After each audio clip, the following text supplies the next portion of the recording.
New school administrator fired me and treated me badly for the remainder of the school year. So I took everything that was mine and left. Okay, so this happened at the end of this school year. I posted what was going on in the r/teacher group, and several of the people there told me to post what happened in here. This story is in 4 parts and I apologize for the length. I also apologize for any teacher slang I use, as it is like second nature to use it, just like military cargo was when I was in the military. Basically, I was told that all the assistant/vice principals in the district, other Han at the high school, were being let go and a teacher on assignment, TOA, was going to take our jobs. I was not heartbroken over this, but was treated badly by the new admin team taking my job and my principal's job. Also, I tried to help my staff on my way out, and it seems my bosses cared more about their images than my staff's happiness. So here is the story. Part 1. So none of the other admin in my district had received our contracts for the coming school year yet. I was wondering what was going on, but I heard rumors about a pay scale shift, and that was the reason for it.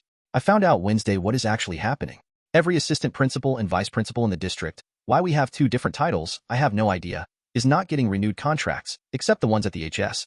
Their positions is being eliminated, and their jobs are being replaced with a new position that pays a teacher's salary plus a $2,000 stipend. They are replacing the APs with learning coordinators. Apparently, the budget is the given reason, but I also heard rumors from someone at the district office. Each of us APs/VPs were scheduled to meet with one of the assistant supers Wednesday. Though it was about our contracts, and we were correct. When I arrived, the acting superintendent was there with the head of HR. I was told about the elimination of my position, but not the reasons why. I was then given an option for the coming school year. I could go back into the classroom, I could work in the district office, or I could apply an interview for the new positions that is replacing my job. WEF. I wouldn't care one lick if I was told that my position had been cut completely and I needed to go back into the classroom. I love the classroom. I miss teaching full-time. However, to tell me to apply an interview for a job I already have is bullshit. We were told to give the district our answers by Friday, and they would draw up contracts or schedule interviews. Wednesday afternoon, I went to see Tony, who is an assistant superintendent and one of the few decent leaders in the school district. I heard from Tony that there was an internal shake-up, but he wasn't allowed to talk about it or even give me a hint about what happened. However, one of the assistant supers was being reassigned, aka demoted, to being the principal of my current school. My principal was not coming back due to health reasons. The superintendent was released from his contract, and my school's new learning coordinator position had already been filled. Who filled it? A school counselor from one of the high schools who just happens to be a friend and lackey of the assistant sup. That is now the new principal. So, early this morning I gave them my answer. I decided that I didn't need until Friday to decide. I tried to make sure I sounded professional, but I made sure that my message was getting across by speaking with authority. I went into the acting superintendent's office and told him that I thought that laying off a bunch of people so they could hire others to do the same job, but at less pay, was bullshit. I told him that the way the school district handled certain situations was idiotic. I then gave several examples. I next told him that he was going to ruin a perfectly good school with an amazing team of educators by putting a lazy, mean, parent-pleasing person in as its new principal and letting her put a lackey in as her second-in-command.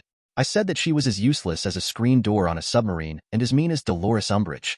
I finished the 3-minute speech by stating that I will work my ass off and finish the school year strong. I will prep things for the next school year so that the teachers have an easier time. I also let him know I would never work at or recommend the district to anyone ever again.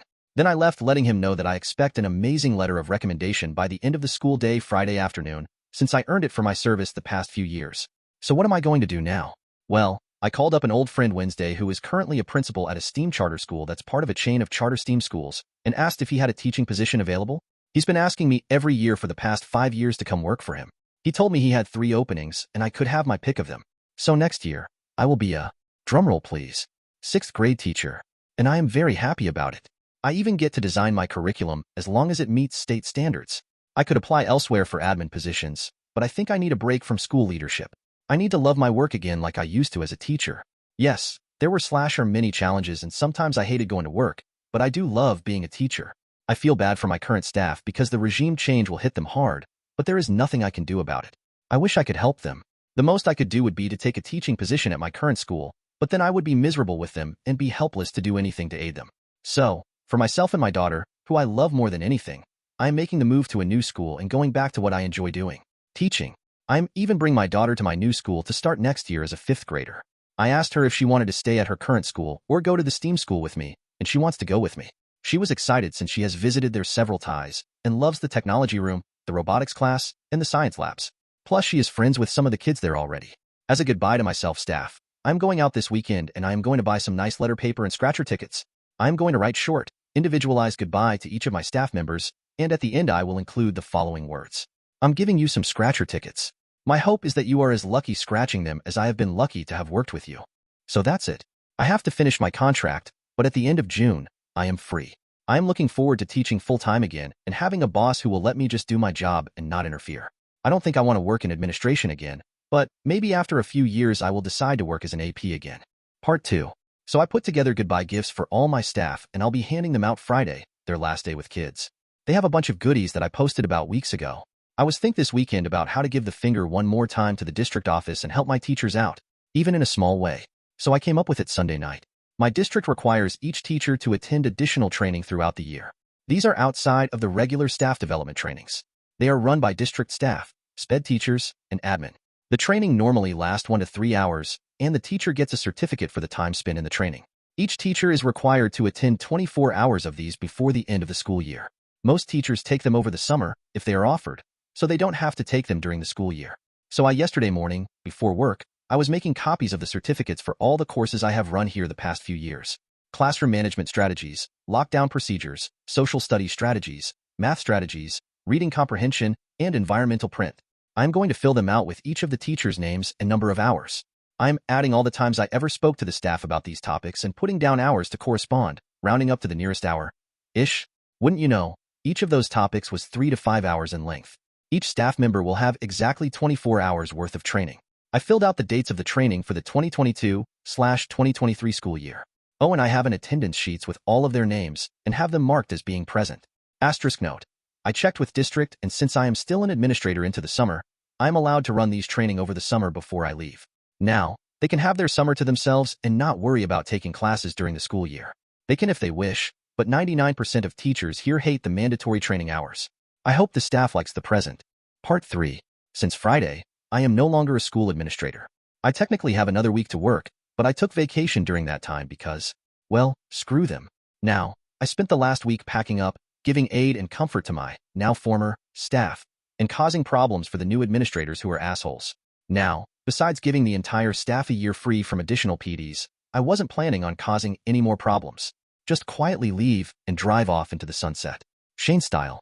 But no, apparently I don't deserve a quiet week. The new principal, demoted from assistant, super, and her new teacher on assignment, TOA, decided, for some reason, to be rude to me. There was only one response to that. I aim to misbehave. How were they rude to me, you ask? First off, they ordered me to hurry and clean out my office. Apparently, the TOA wanted to start redecorating my office. I was literally told, get all your personal stuff out of here ASAP. She wants her office now. I still had a week to work there and actual work to do. Second, the new principal tried to steal my personal chair and my personal office supplies and decorations. That chair was a gift to me from a friend. I found her just wheeling it out of my office and into hers. My desk supplies and a banner from my wall were stacked on its seat. I told her that it was my personal chair, not the district's. She said okay. The very next morning, I found it missing. She had moved it into her office after I left for the day. Third, I was given a list of tasks to complete by Friday by the TOA, who was in no way, shape, or form my boss. These were not my job to do, and are in fact the incoming admin's duty to complete. Stuff the new admin are supposed to do. Things like, put together a new staff packets, schedule next year's PDs, fill out and submit request forms, etc. Finally, I was talked down to every single day by the new admin team.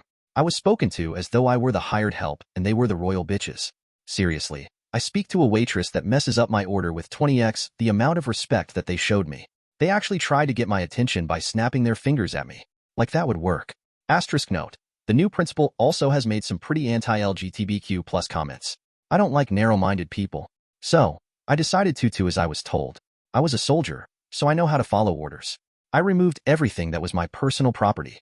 That included my chairs, decorations, the stress relievers, punching bag, etc., the fridge from the office, and the file cabinets in my office. Yes, I bought government surplus cabinets because I didn't have any. All my files and all of my former principal's files were in there. I had even bought the manila folder I used in it. So, I took every piece of paper out of my cabinets, removed them from my labeled folders, and stacked them on the floor into one large pile. There is no order to how they are stacked. I took my chair from the principal's office while she was in a meeting with parents. I just walked in and rolled it out. She stopped talking to the parents to ask what I was doing, and I responded that I was taking my personal property out ASAP as I was ordered to do. I had an old medium-sized fridge I had placed in the office workroom for office staff to store their food in, but it is mine, so I took the fridge. I brought it right out the front door and loaded it into my truck.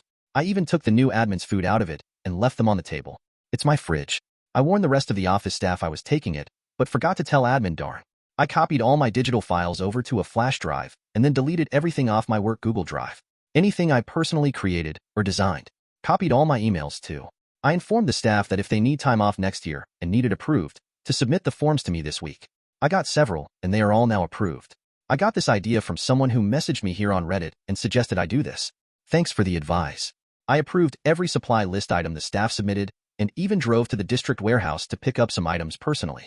I even approved funds for a secondhand kiln for the art teacher. She found a good one on Craigslist. I had repaired my desk with bolts and tool from home.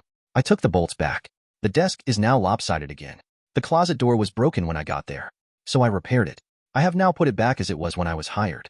The two-way mirror to the detention room was mine. I had gotten it from a friend at another school, different district. It allowed me to watch ISS and detention students from my office without them seeing me. It popped that right out and took it home. Now the TOA has a hole in the wall the detention kids can look through. I had put together all the lockdown buckets and fire drill bags myself with my own money. I took all of them back. This I felt bad about, but I will give them out to the staff at my new school. I put a rush order on all classroom and building repairs and have an approved order to have every classroom repainted. I assembled new staff packets in the new school year binders. Besides the basics of what is required, I have included throughout the binders in random places. Dilbert cartoons, famous Harry Potter quotes, the lyrics to Nickelback's How You Remind Me, I Kissed a Girl by Katy Perry, All Star by Smash Mouth, and We Built This City by Starship. A map of the area where I marked all the good places to eat lunch off campus. Funny Farside teacher comics, cheesy teacher jokes, the union contact info, crosswords, Sudoku, and word searches. A list of educational lawyers. Just in case. I also included in the binder the admin Wi-Fi password for them, since that signal is stronger for some reason.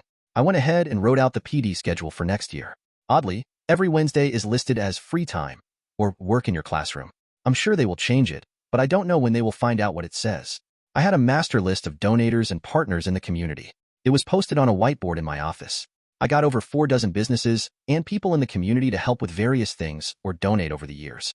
I spent a lot of my time building relationships with them and making deals.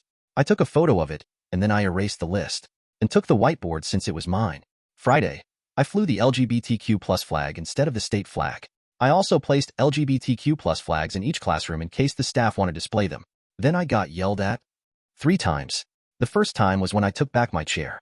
I was told it was unprofessional to just take it without asking, especially with guests present. I responded with, yes, it was unprofessional to take my chair without asking. The second time was when the TOA found the refrigerator gone. She said that it was community property. I told her, no, it's my property and I was told to take all my property from the campus. The third time was when I was in the parking lot leaving and they found the piles of papers. The principal flagged me down and told me to clean it up. I told her I was off the clock and that the district never reimbursed me for the cabinets, so I had to take them with me. I am expecting a call from HR today asking for my assistance setting everything back up since with all my stuff removed and erased, the admin team has to actually put in some hard work. ID Comain. For my consultant rate, $75 an hour with a minimum contract for 12 hours. Part 4. So, as some of you know, I left the world of being an administrator a few weeks ago. I tried to leave behind some nice gifts when I left. I wasn't looking to cause problems my last few weeks, but the new admin team treated me in a way that was unacceptable. So I decided that Malcolm Reynolds had it right when he said, I aim to misbehave. Well, the Tuesday after I left, I received a call from HR. I ignored it. I then left for a road trip with my daughter where we went to San Francisco for a few days and went to 2 Giants games. Unfortunately, they lost both games. While we were on our trip, they called and emailed me at my personal email account. My work one was deleted by them. I ignored the calls and never opened the emails. My daughter and I then went to Disneyland for a few days of fun and then returned this past Friday. I then checked the voicemails and emails. I was asked, begged, and then ordered to come to the HR for important meetings. It is very important that we speak to you as soon as possible, is what they said repeatedly.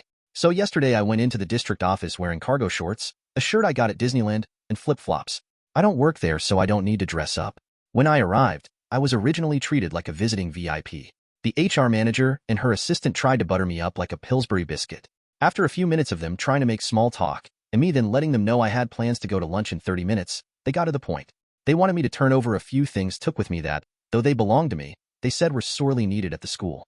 They gave me a list from the new principal which included, but limited to, my chair, seriously, my refrigerator and appliances, my community contacts board, people/businesses that I build relationships and partnerships with, my personally designed forms and worksheets, two-way mirror, my lockdown buckets and fire drill bags. They also wanted copies of every record I kept and notes I took on the staff and students. The notes I took on the staff were so I could personalize gifts for them and have conversations with them on their interests. I said no to all those requests. I told the ladies that the furniture and appliances were mine that I brought in. I stated that the chair was a gift to me from a friend and that the new principal can afford to buy her own chair. I also stated that I left any official school/district documents there, and any I took with me and or deleted were of my own making and my intellectual property. I also stated that my contacts were developed over the years on my personal time and at personal cost to me. I also stated that everything I took, that I had submitted reimbursement, was never reimbursed. I kept my records and pay stubs. I never saw a red cent from those submissions. They offered to pay me for some of the items and gave me a rough figure of what the district would pay me to return the fridge, the forms, buckets, bags, mirror, and contact board. I told them that I did not want to hand them over to the new admin team since they had treated me so poorly. They asked me again and tried to reason that some of those things could be interpreted as school property. I told them that they were welcome to try and force me to return anything that was legally mine to them, but I would be willing to fight it in court. I also told them that those two new administrators made me uncomfortable and that their treatment of me could be considered making a hostile work environment, especially when they tried to make me do their jobs for them. I then gave the HR team my lawyer's info. Note: I dated a lawyer after my divorce for a few years, and we are still good friends, and she has offered herself as my forever retained lawyer, that I can use her name and she'd help me if she could. I rarely use her name, but when I have needed her legal advice, she always comes through. I also help her with physical chores when she or her family needs help. I then wished the lady a good school year in the term to come and left. I doubt I will ever hear from them again. Subscribe and like for more videos.